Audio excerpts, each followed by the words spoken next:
There are stories that Hollywood tells us, and then there are the stories that live between the lines, quieted for decades, waiting for the right moment to be shared. This is one of those stories. It begins with an unspoken tension, the kind that lingers behind the eyes of two unforgettable stars whose on-screen chemistry captured the heartbreak of a generation. For years, fans have wondered what truly unfolded between Barbra Streisand and Robert Redford when the cameras stopped rolling. Now at 83, Streisand chooses to break her silence. It isn't drama she offers, it's reflection, vulnerability, and truth.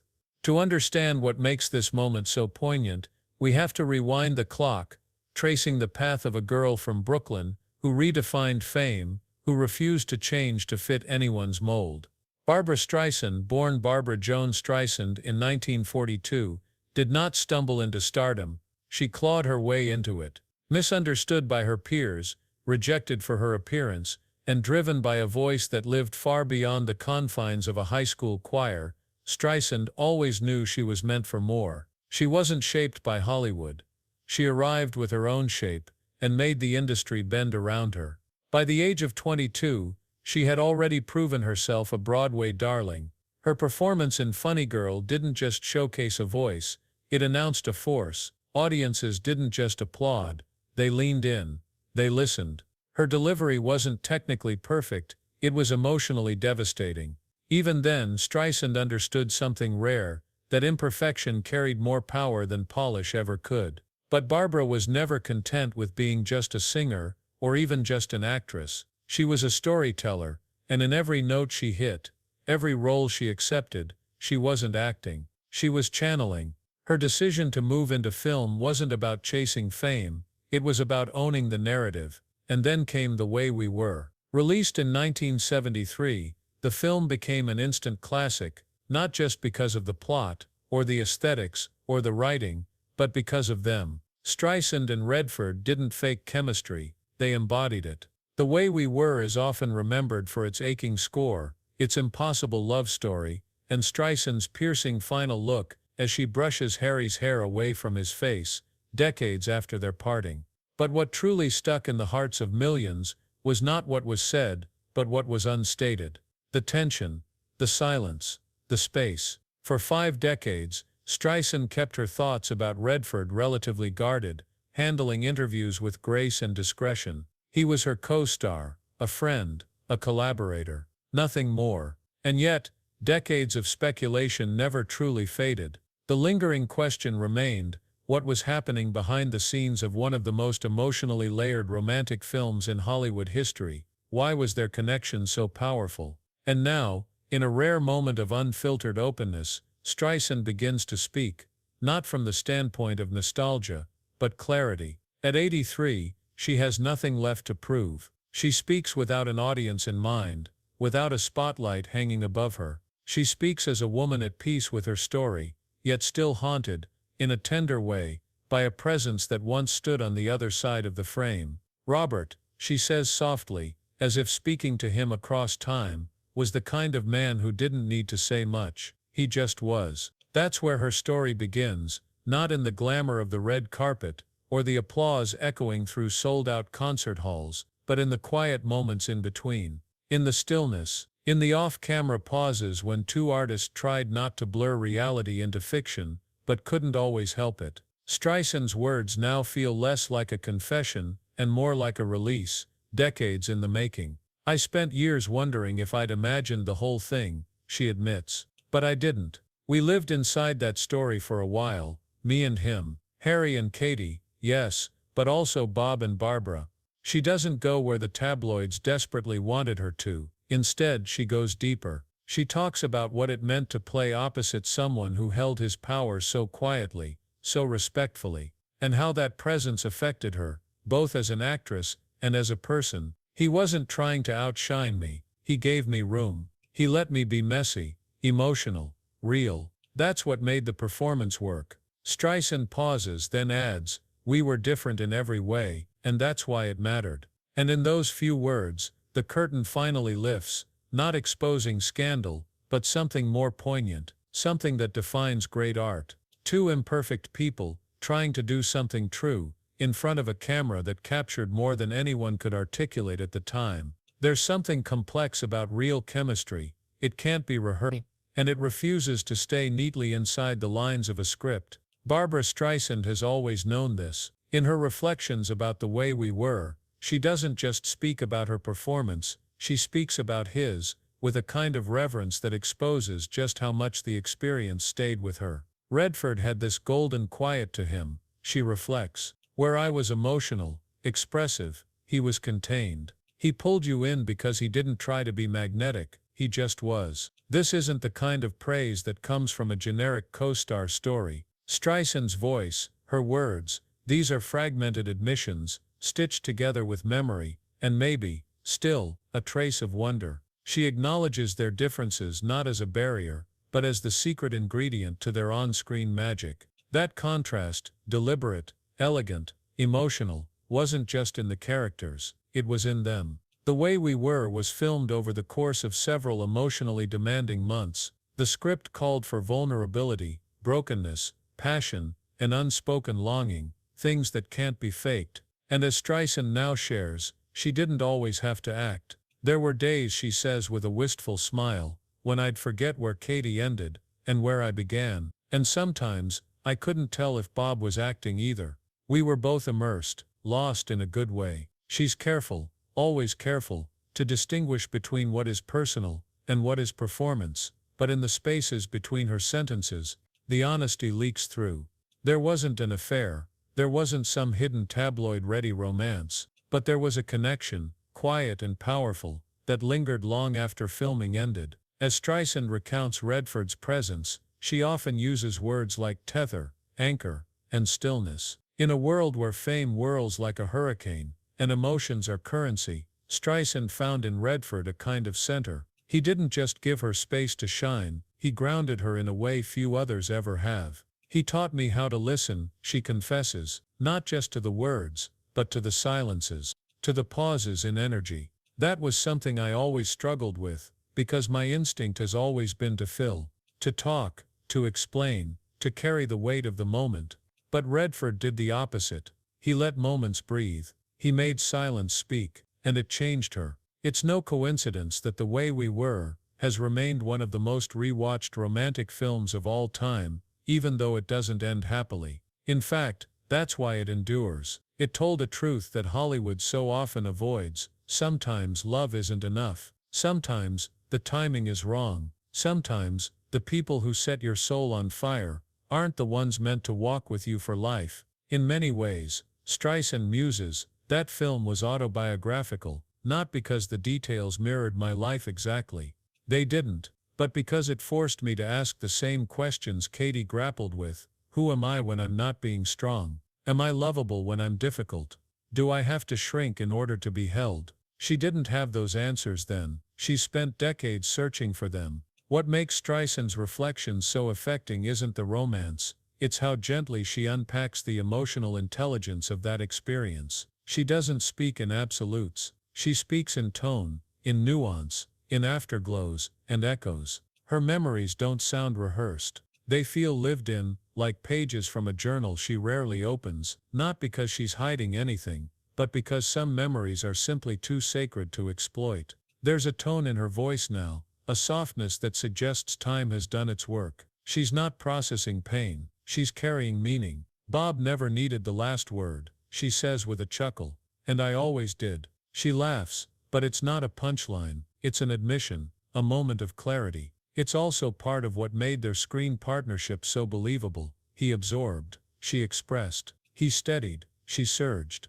That contrast never needed to be manufactured, it existed. And Streisand, a maestro of emotion, doesn't just remember the scenes they shared, she remembers the space between the scenes, the quiet nods, the gentle trust. He could have easily overshadowed me. He had the power, the stature, but he didn't. He chose not to. That might be the most telling detail of all. In an industry dominated by ego, Redford's restraint became a kind of offering, and that offering changed the temperature of every scene they shared together. At 83, Streisand doesn't sound nostalgic. She sounds grateful. She isn't chasing her memory of Redford for what could have been. She's honoring what actually was, something rare, rooted entirely in respect, chemistry, and a kind of creative love that transcends storyline. And this, perhaps, is what makes her finally speaking so impactful, not because we learn something scandalous, but because we learn something real. In a career as vast and decorated as Barbra Streisand's, one might assume that even her most iconic roles would eventually blur together, tucked neatly under the category of accomplishment. But The Way We Were stands apart, for reasons deeper than critical acclaim or box office success. It was a story about the kind of love you can't rewrite, a love that teaches you something essential, even as it slips through your fingers. And for Streisand, that story mirrored something that lingered in her own life with soft, unfinished edges. At 83, her memories are not sharpened by time, but softened by it. The things she once questioned, she's now at peace with. And when she speaks about Redford, it's with the clarity of someone who has finally allowed herself to reread a chapter that was always too emotionally loaded to revisit in full. There was an elegance to how he played Hubble, she says, an effortlessness that made your guard drop. You forgot he was acting, and you forgot you were too. That one line says everything.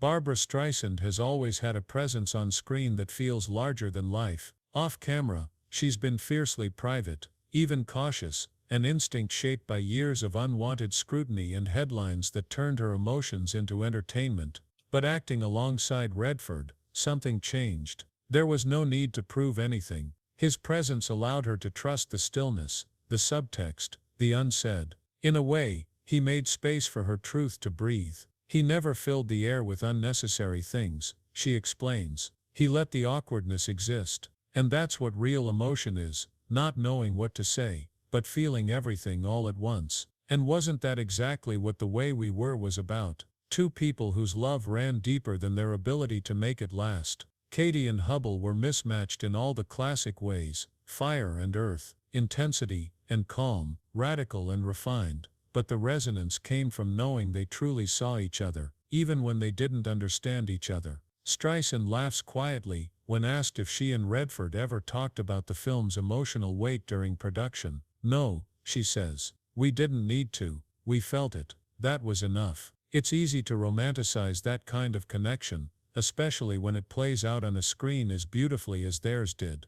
But Barbra, with all her wisdom, doesn't blur the line between performance and reality. Instead, she acknowledges the rare space that can exist between those worlds, a space where two professionals touched something so honest, it briefly became theirs. The ending of the film, one of the most emotionally wrenching farewells ever captured, still draws tears from viewers half a century later. But for Barbra, it evokes something deeper than sadness. That goodbye, it wasn't just a scene, it was a surrender. It was about accepting that some love doesn't have a forever, it has a moment, and if you're lucky, you feel it fully while it lasts. She's quiet after saying this. Then she adds, almost to herself, some scenes stay with you, not because of how they were written, but because of who you stood next to while living them. In the decades since The Way We Were, Streisand and Redford rarely worked together again. Fans yearned for a reunion, even a cameo, but it never happened.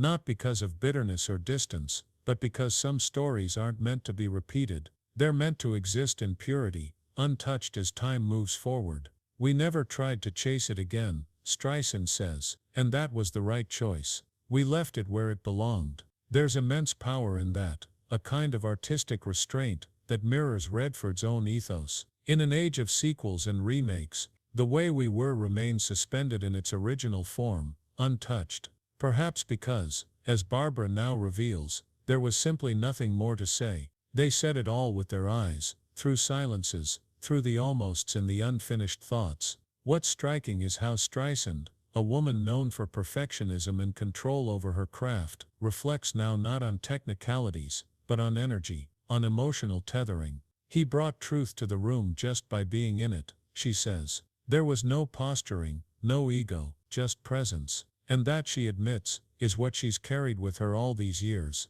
Not the fame, not the accolades, not even the critical praise, but the feeling of acting opposite someone who gave you permission to unfold. That kind of connection doesn't scream, it doesn't perform, it simply shows up when you least expect it, and stays in your bloodstream, forever undisturbed. For all her Hollywood acclaim, Barbra Streisand has never lived comfortably in the machinery of celebrity. She's occupied the space, yes, graced covers, lit up marquees, shattered records, but never surrendered to its artificiality. Her truth has always been internal, complex, reflective, and nowhere does that truth surface more vulnerably than when she speaks about Robert Redford, not the icon, but the partner in fiction, the quiet co-architect of one unforgettable story. It wasn't romance that defined them, it was rhythm. If I was reaching, she says, he was grounding. If I pushed, he pulled back, not to diminish me, but to create space. He balanced me. This kind of dynamic is rare, not just in relationships, but especially on film. So often, actors bring their own gravitational pull, two stars colliding in a battle for center frame, attention, dominance. But not Redford. As Barbra recalls, he never competed for energy, he just was, and somehow, that was more powerful than any performance. Behind the scenes, their relationship was marked not by fireworks, but by mutual admiration. There were no scandals, no broken-hearted interviews, no secret rendezvous, just a delicate thread of respect and intuition, an emotional fluency that needed no translation. Somewhere in that balance, Streisand found something rare, safety, a kind of emotional stillness that allowed her to be fully expressive without fear of being too much. I've always been intense, emotional, complicated, she says plainly. And in this business, that can be exhausting, for you, and for everyone around you.